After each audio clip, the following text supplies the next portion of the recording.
Hello बच्चों, let's read the question. The question is choose the incorrect statement from the given four option.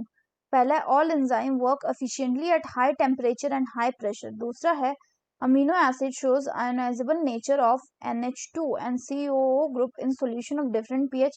तीसरा है fructose जो है ये एक monomer है, it is the monomer of inulin.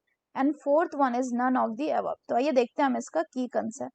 तो अगर हम बात करें इसके की कंसेप्ट की तो ये हो जाएगा क्या, बायोमोलिक्यूल्स. तो बायोमोलिक्यूल्स ऑर्गेनिक कंपाउंड होते हैं जो मेनली रोल प्ले करते हैं in development of the organism and in metabolism and maintaining the living state.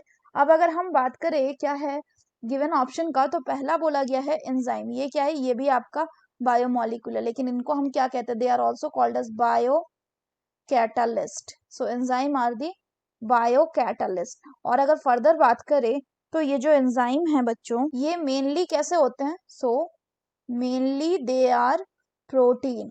लेकिन कुछ एक्सेप्शन भी होते हैं, जैसे कि अगर हम बात करें एक्सेप्शन की तो वो हो गया आपका राइबोजाइम. तो राइबोजाइम में क्या हो जाता है कि आरएनए जो है it is acting as an enzyme, acting as enzyme. Further अगर हम बात करें तो एंजाइम के वर्किंग के लिए क्या चाहिए होता है, इसके लिए चाहिए होता है ऑप्टिमम टेम्परेचर. अगर हम बात करें तो ऑप्टिमम टेम्परेचर से अगर ज्यादा टेम्परेचर होगा, यानी अगर इस टेम्परेचर से हायर टेम्परेचर दिया जाता है तो इस केस में क्या होगा कि जो आपका एंजाइम है वो क्या हो जाएगा, वो डिस्ट्रॉय हो जाएगा, डिनेचर हो जाएगा. और इस टेम्परेचर से अगर लोअर टेम्परेचर दिया जाता है, सो इन लोअर टेम्परेचर ये जो एंजाइम है ये क्या करेंगे, so this enzyme will remain inactive. तो इसलिए इनके फंक्शनिंग के लिए क्या चाहिए होता है, ऑप्टिमम टेम्परेचर. हालांकि कुछ एंजाइम ऐसे भी हैं जो क्या कर सकते हैं, जो हायर टेम्परेचर में फंक्शन कर सकते हैं, लेकिन सारे एंजाइम कर सकते हैं ऐसा नहीं है.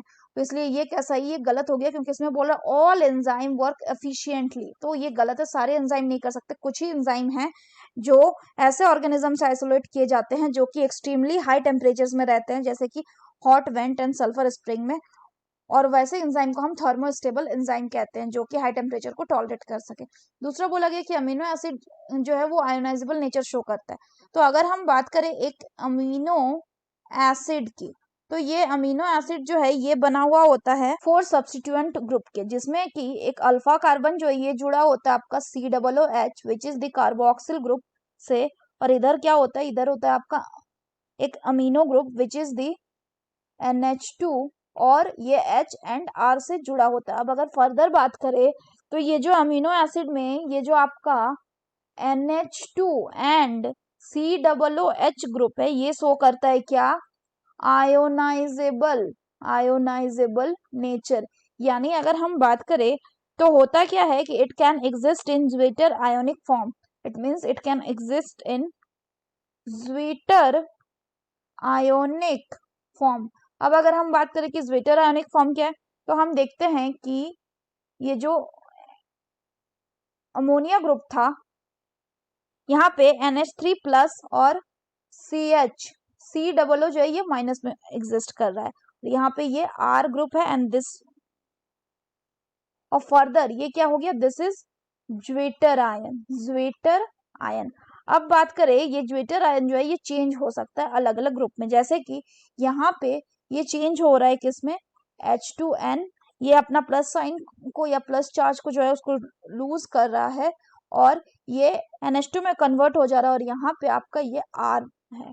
सो ये क्या है, these are the ionizable form किसका, of the NH2 and COOH group. यहाँ पे क्या है, NH3 है और यहाँ पे ये प्लस चार्ज हो गया. तो ये हो गया क्या, ये हो गया आयोनाइजेबल नेचर. तो ये भी कैसा है, correct.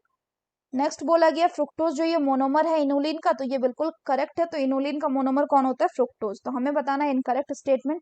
So the correct option will be option 1, that is all enzyme work efficiently at high temperature and high pressure. सारे एंजाइम नहीं करते, कुछ ही एंजाइम करते हैं जिनको हम थर्मोस्टेबल एंजाइम कहते हैं जो कि हाई टेम्परेचर में काम करते हैं. So that's all for the question बच्चों. Hope you understood it well. Best of luck.